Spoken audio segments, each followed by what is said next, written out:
maio de 2014. No primeiro round, um direto de direita balança o então campeão Renan Barão.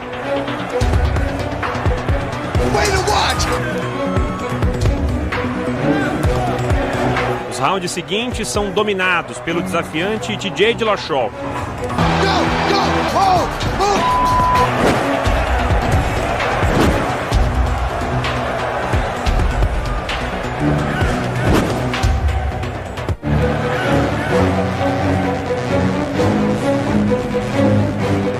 O dono do cinturão. This is the thing with TJ, and I'll tell everybody, and I'll tell him too, because he doesn't know it. Just let yourself out, man.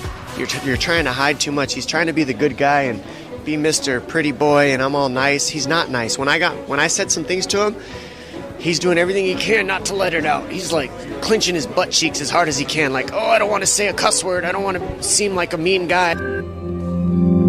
Dominic Cruz, knee out, knee out, knee out.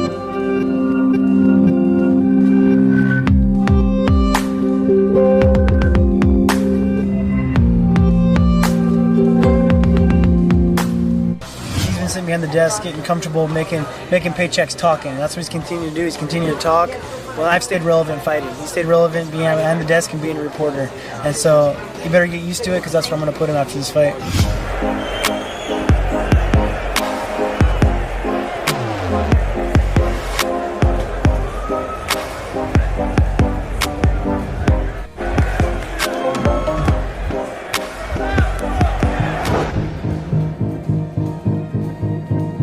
Marcada.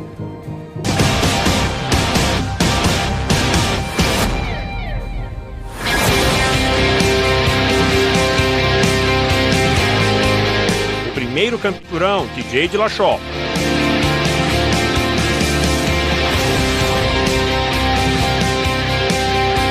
I'm not going to go in there and fight this guy and not believing I'm the best in the world.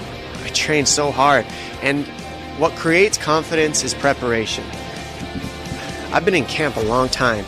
I fought Mizugaki after 3 years out and did what I needed to do. I was blessed to have that win so quickly. I have nothing to fear. I've gotten everything taken from me. You're going to judge me no matter what I say. You're going to judge me if I say nothing but respectful things, and you're going to judge me whether I just let it all out and say something mean that'll hurt TJ's poor little feelings. But the truth is, he just doesn't want to let it out. He doesn't want to be himself, and that's not my problem.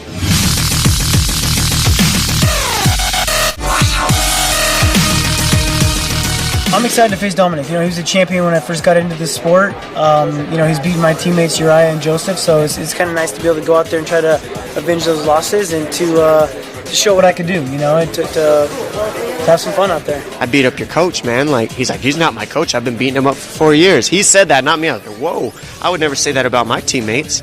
My teammates helped me become better. I want to build my teammates up. Why are you bashing the guys that helped you get to where you're at?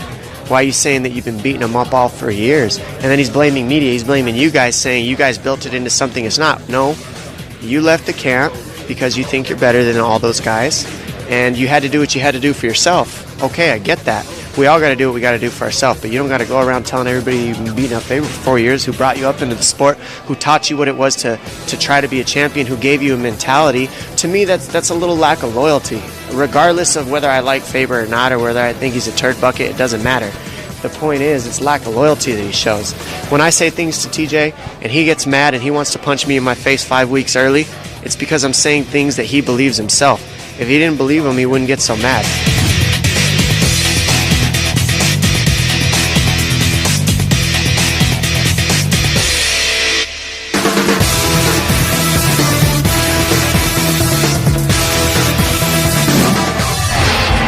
Head coach Ben Ludwig walking out with TJ Dillashaw. Switch crosses, step again, left kick. Switch crosses, step again, left kick.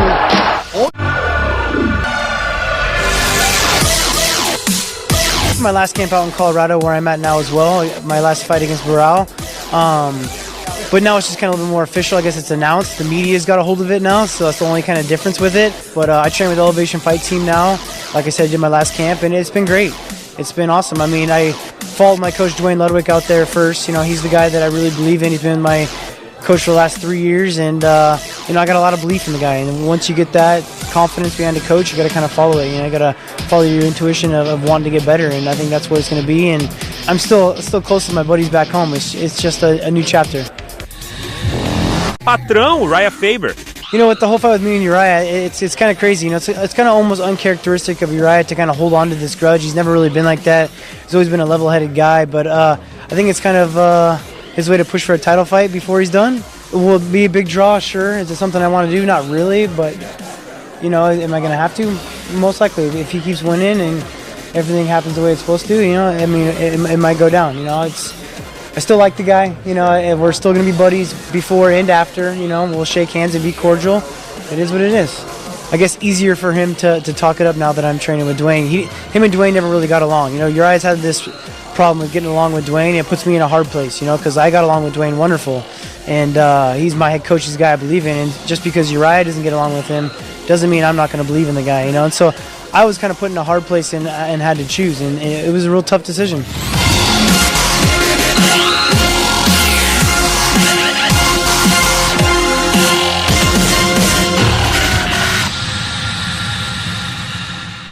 Fighters and people will never give credit for that, even though it's a shutout, even though it's a clinic I'm putting on these guys. The uneducated eye says, but he didn't knock them out. Yeah, but I put a clinic on. If that fight would have gone on for another 10 rounds, what would that guy look like? He would have got knocked out probably. That's why the ref said, we better call this at 5. He just schooled him for 5 rounds. That's why there's a limit on rounds, so we don't kill each other. We're pit bulls. You ever seen a pit bull on a leash? They'll go to sleep pulling on the leash so hard. That's what we do as fighters. So 5 rounds is there to save us both. And that 5 rounds is going to be there to save TJ too. He's going to need it.